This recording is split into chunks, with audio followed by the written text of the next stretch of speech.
Hi, this is Josh Kirby of MarineMax Long Island. Today we're looking at a 2019 Sea Ray SLX 280. This boat comes with the white hull, the blue gel stripe down the side. Also comes with the large 8.2 Mercruiser Bravo 3 outdrive.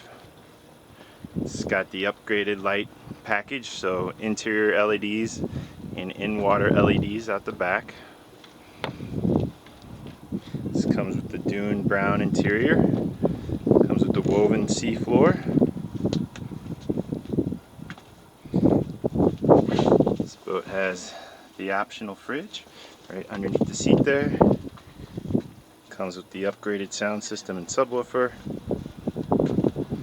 Two very large Simrad screens.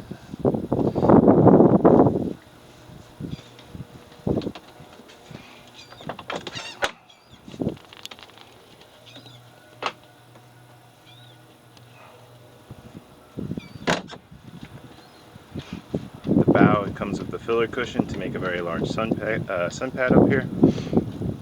This one also comes with the optional windlass anchor.